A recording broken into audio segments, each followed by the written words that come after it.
Sometimes the world bends in a single breath, shifting a man's entire life before he even knows what door he's walking through. Ammon felt that shift the night he opened the attic, an act born from exhaustion, fear, and a father's quiet desperation. He climbed the narrow stairs with the heaviness of a man carrying years of debt and grief, the dust swirling like old spirits in his phone's pale beam. When he reached the top, he stopped dead. 5 massive wooden chests sat in a perfect semicircle beneath a skylight glowing with moonlight, their brass fittings whispering of age and secrets. His hands shook as he opened the first lid, and the clatter of gold coins spilling against wood echoed through the attic like a forgotten hymn. More gold lay in the second chest, jewelry in the third, old currency in the fourth. And in the fifth, journals, leather-bound and trembling with history. The handwriting belonged to Theodore Carver, the solitary craftsman who had lived in this house for 65 years. Each page revealed the truth, a wartime discovery in Belgium, legally divided among 4 soldiers, meticulously documented. Yet the journals also spoke of a coming burden of heirs who believed lies their ancestors created out of shame and poor choices. Ammon sank to the floor, overwhelmed by a truth terrifying in its possibility. This wasn't just treasure, it was a legacy. It was a responsibility, and it was a storm, one already beginning to gather beyond the attic door. Morning sunlight washed over Maple Street, but inside the kitchen, Ammon felt the attic weighing on him like another heartbeat. While Kira swung her legs at the table humming her school tune, he struggled to steady his thoughts. Treasure, real treasure, lay above them, gold enough to erase debt, repair cars, pay field trip fees without shame. But the journals revealed a history too complicated to celebrate. Theodore had lived a humble, disciplined life.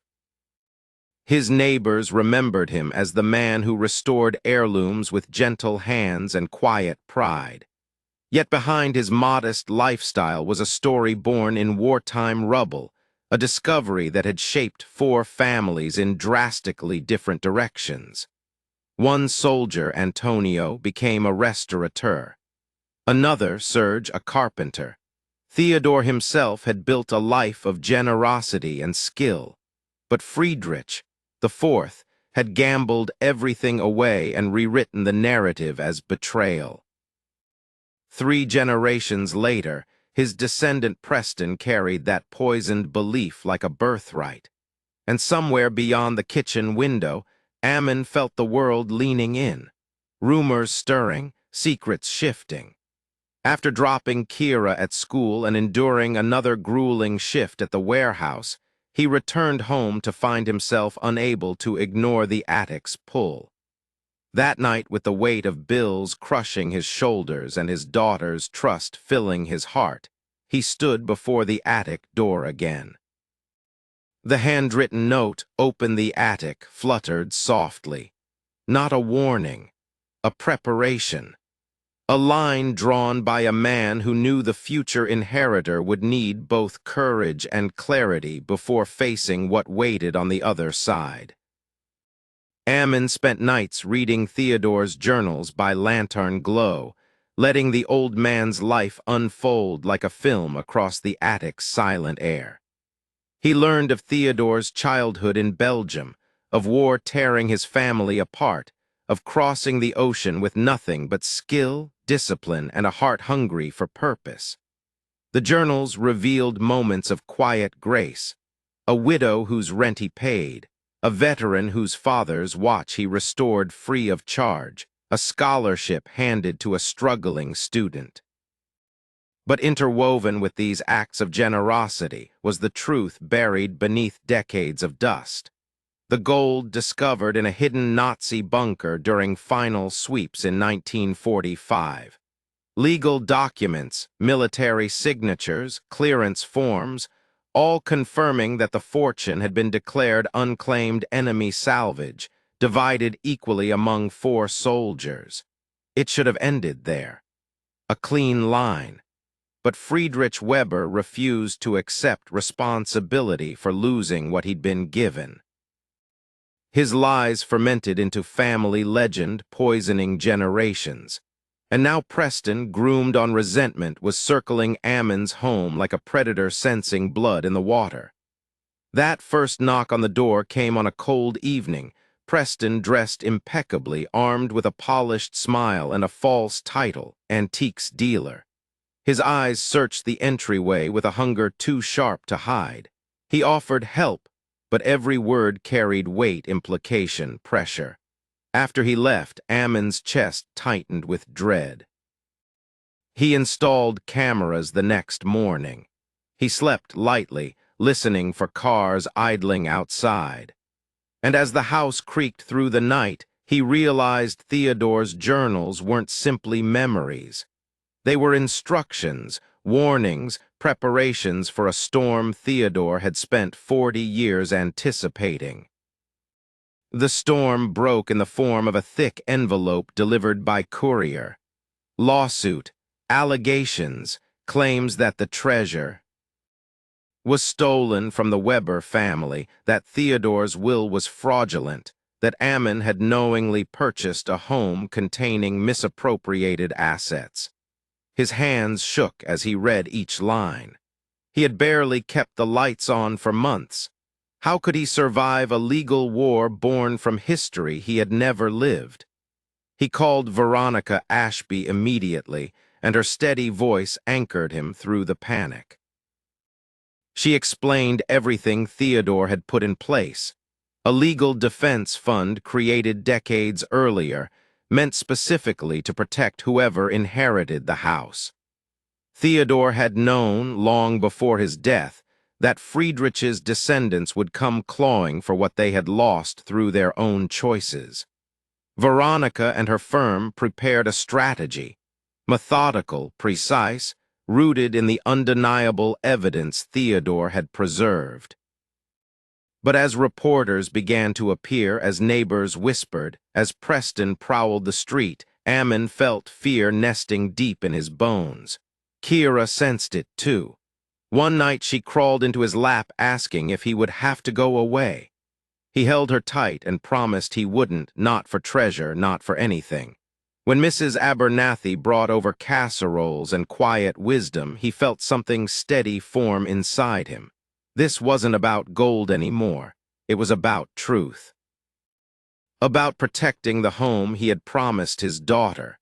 About honoring a man who had trusted him without ever meeting him. And when court day came, Ammon walked through those doors knowing Theodore had already placed the truth in his hands. All he had to do was carry it. The courtroom was a theater of tension, polished wood, murmuring reporters, and Preston seated rigidly at the plaintiff's table, rage barely contained behind a veneer of entitlement. His lawyers painted him as a victim of history, spinning tales of injustice inherited across generations. But Veronica dismantled their narrative with the precision of a master craftsman. First came Theodore's video testimony, a calm, unwavering account of the Belgium discovery and the legal division. Then the military records, receipts bearing Friedrich's signature, clearance documents stamped and authenticated, reports confirming the gold had no identifiable victims. The truth crushed Preston's accusations like glass under stone. The historian's testimony followed, then Friedrich's bankruptcy records, proof that he had squandered his fortune on his own. By the time Veronica rested their case, the courtroom was silent except for the judge's turning pages. Her ruling fell with the finality of a closing vault, case dismissed with prejudice.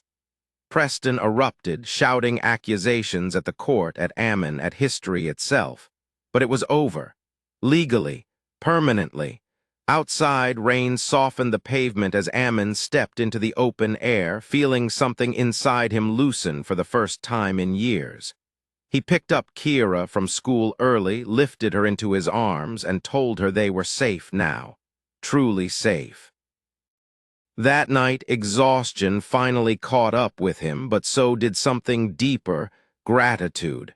Not for the treasure, but for the legacy of truth that had protected him. And for the first time, he felt ready to face not just what was in the attic, but what it meant.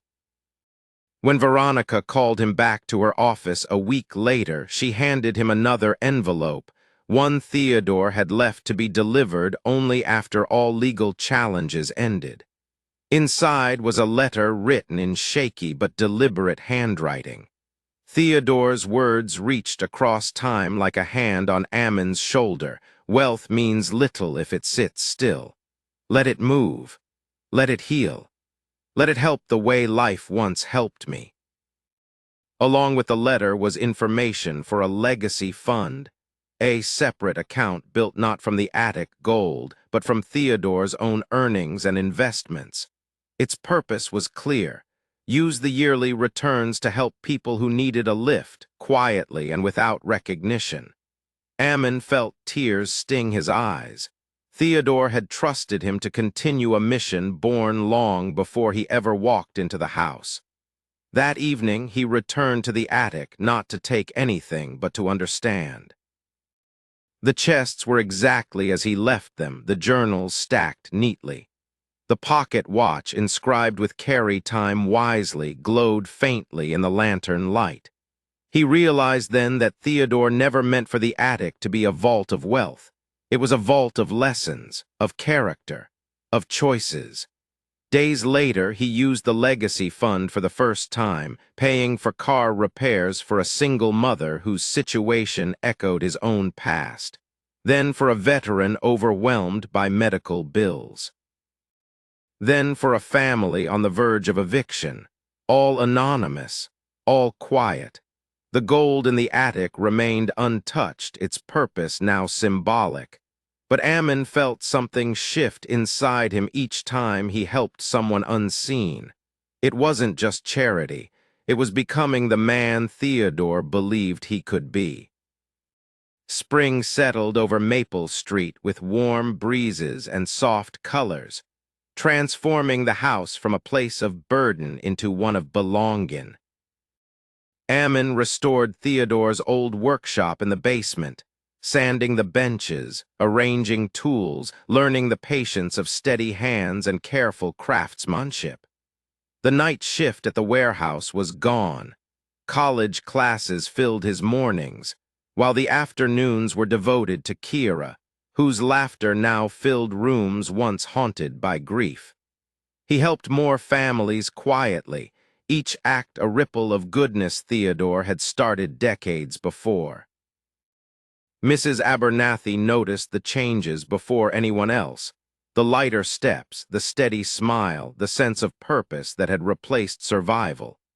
"You're doing exactly what he hoped," she told him one morning over breakfast, and Ammon believed it. The treasure became more of a symbol than a possession, proof that generosity could echo longer than wealth.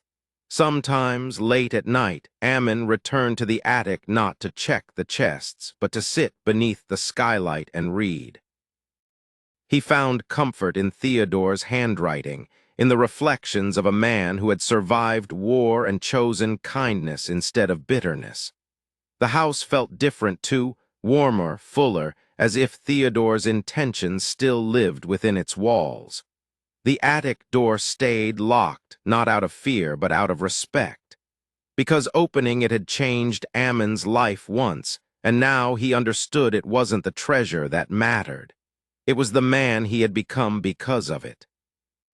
6 months after that night in the attic, Ammon stood on the porch watching the golden sunset wash over Maple Street, while Kira played on the rope swing beneath the oak tree. Mrs. Abernathy rocked gently beside him in Theodore's restored chair, smiling as if she had known all along where this story would lead. The house was no longer a refuge of desperation. It was a sanctuary of new beginnings. Every helping hand extended, every quiet act of generosity, every repaired piece of furniture in the workshop felt like stitching something beautiful into the world. Ammon thought of Theodore, the man who had left behind not just wealth, but wisdom, faith, and an example of what a life built on integrity could accomplish. He thought of the countless people still out there who needed the same kind of lift he once prayed for. He thought of Kira, growing in a home shaped by kindness. And he knew with absolute certainty that his story wasn't defined by the gold chests in the attic, but by the choices he made every day outside of it. As twilight deepened, he whispered a quiet promise into the warm air. "I'll carry time wisely. I'll carry your legacy forward." If this story moved you, take a moment to like the video, share your thoughts in the comments, and subscribe for more stories that remind us of hope, resilience, and the strength we carry inside us. And now, before you go, where are you listening from, and what time is it as you hear this story?